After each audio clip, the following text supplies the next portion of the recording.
You're sitting around a fire. It's somewhere between 50,000 and 100,000 years ago. The savanna is dark. Something out there is breathing in the grass. You can hear it, but you can't see it. And your entire nervous system is doing exactly what it was built to do, which is scream at you to pay attention. But that's not what this night is about. Tonight, someone in your group is dying, or you think they're dying. They went still 3 days ago. Their eyes closed. They stopped responding when you touched their shoulder, stopped flinching when you pressed your palm to their cheek. Their breathing became so shallow you had to put your ear to their mouth to confirm it was still happening at all. And then, at some point between yesterday and this morning, even that seemed to stop. So, your group did what your group does. You grieved. You sat with the body. Maybe you covered it with ochre, the way some groups did that deep red powder that archaeologists keep finding on ancient remains without fully understanding why. Maybe you arranged stones. Maybe you just stayed close, because leaving felt wrong in a way you couldn't explain. And then they opened their eyes. Let that sit with you for a second. Not metaphorically, not gradually. They opened their eyes, looked at you, possibly said your name, and sat up. Someone who was by every observable measure available to a prehistoric human dead is now awake. You have no framework for this. None. You have no word for coma. You have no concept of reduced metabolic state or neurological shutdown. You have a fire, a dark savanna, a body that just moved, and a brain that has been running on pattern recognition and threat detection for 200,000 years. What does that brain do? That is the question. And the answer is stranger and more world-altering than you'd expect. The short answer is, they decided the dead could come back. The long answer is what this whole video is about. A coma is not death. It is not sleep. It exists in a strange medical middle ground where the brain is still running, still maintaining the body's core functions, but the systems responsible for consciousness, responsiveness, and voluntary movement have essentially gone offline. The person breathes, their heart beats, their body temperature stays regulated, but they do not respond to stimuli. They look exactly like a corpse. And here is the thing that makes this relevant. Comas in the prehistoric world were not rare. They were not exotic edge cases, traumatic head injuries from hunting, severe infections spiking into septic shock, extreme dehydration. Diabetic crises, yes, type 1 diabetes existed in prehistoric humans. The gene predisposition goes back tens of thousands of years. Epileptic episodes, followed by prolonged unconsciousness. Snake bites, toxic plant ingestion, carbon monoxide poisoning from sleeping too close to a poorly ventilated fire. Your ancestors encountered this regularly.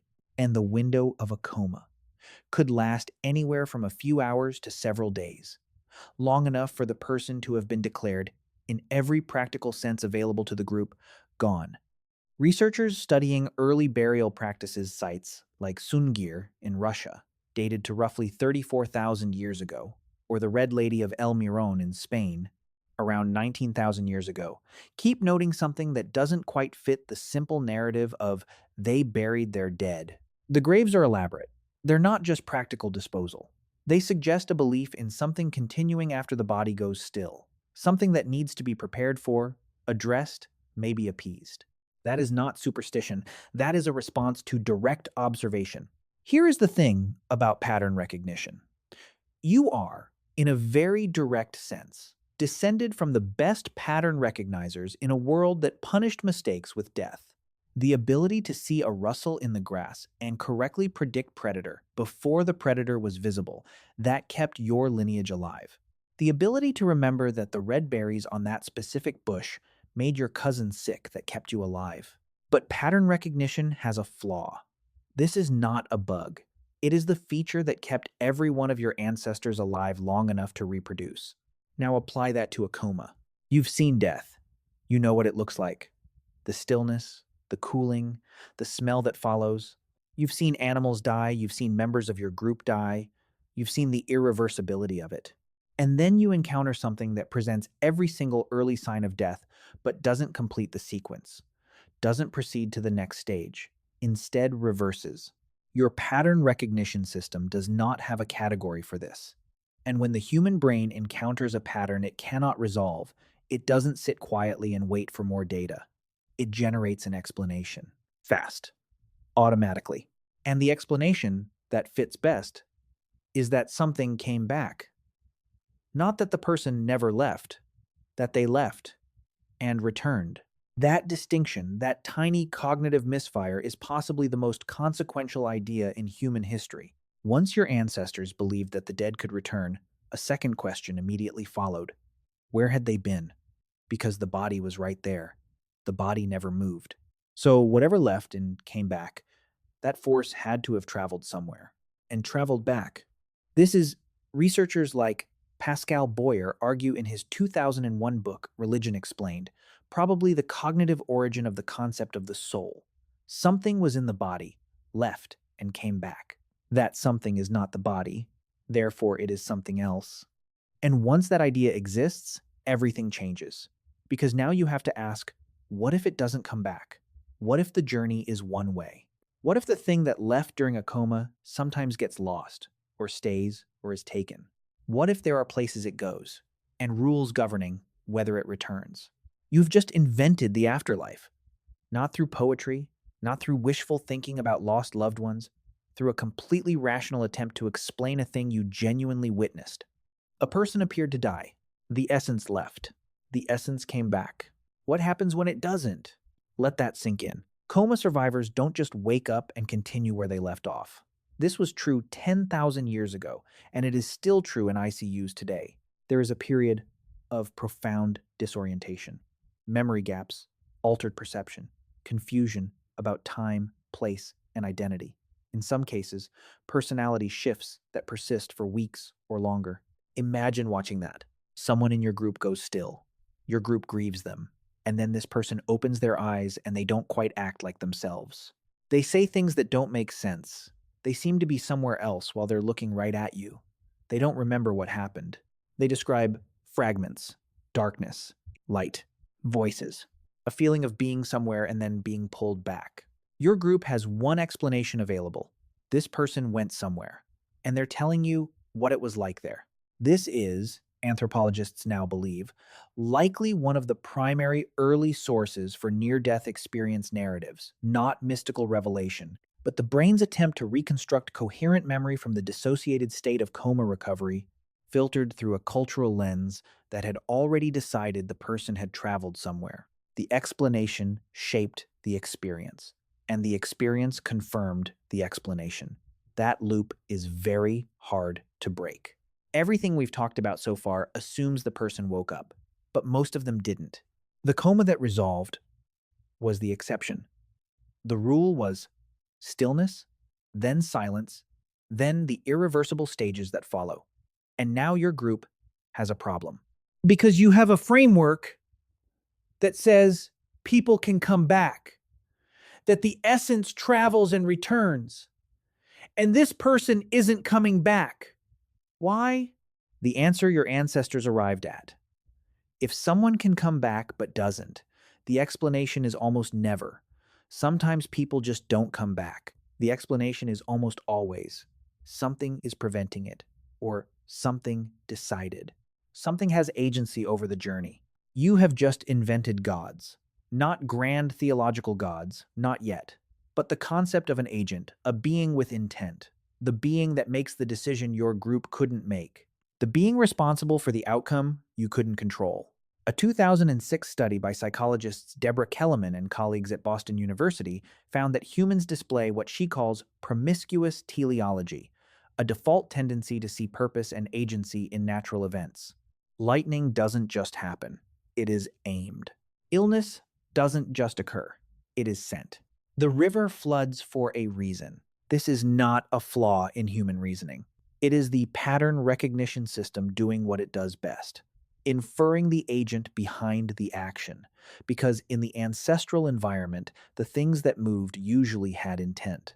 Apply that to death. Apply that to the moment when someone should have come back and didn't. Something decided. Something is in charge. Once your ancestors believed that an agent controlled the return of souls, the most urgent question became, what does that agent want? Because if you knew what it wanted, you could give it. And if you could give it what it wanted, you could influence whether the person you loved came back. This is the origin of religious ritual. Not worship born from awe, not ceremony born from art, but negotiation. Your earliest ancestors weren't praying to be devout. They were bargaining, trying to figure out the terms. And in the absence of clear feedback from whatever force was being addressed, your ancestors did what humans always do when the feedback is ambiguous.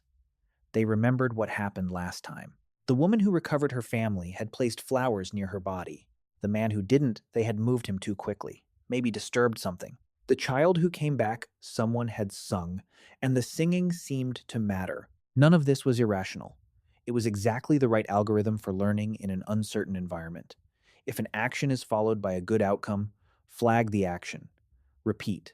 You are describing the birth of religious practice from first principles of reinforcement learning, which is breathtaking, genuinely, when you sit with it.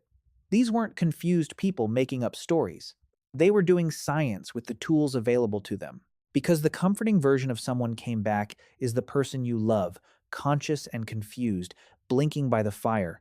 The terrifying version is what happens when the body shows signs of life, but the person inside seems wrong. And bodies, in the days and weeks after death, do show signs of life. Gases shift. Fluids move. In certain conditions, early stage decomposition produces movement. A body can appear to groan, can appear to bloat and flush with color, can appear to someone who opens a grave days or weeks after burial to have been active, growing, moving. In Eastern European folk traditions, this is exactly the evidence cited for the existence of vampires. The bloated, blood-flushed, seemingly animated corpse was not a decomposing body following the ordinary rules of chemistry. It was the soul that had come back wrong, the soul that had returned without permission, or for the wrong reasons, or with something missing. Vampires are the nightmare inversion of the coma recovery. The same cognitive framework pushed into its most frightening possible direction. What if it comes back, and it shouldn't have? What if the thing that returned is not your person, but something wearing your person? You've been afraid of that idea for 40,000 years, and you're still making movies about it. The coma recovery may be the keystone of the entire human religious architecture.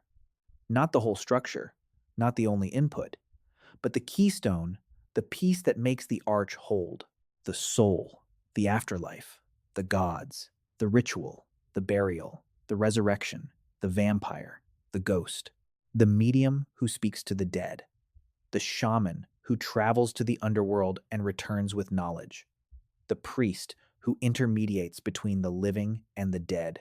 The entire apparatus of human spiritual life contains the same structural assumption at its core, that there is something in the body that can leave, travel, and possibly return, and that the conditions of that travel matter enormously.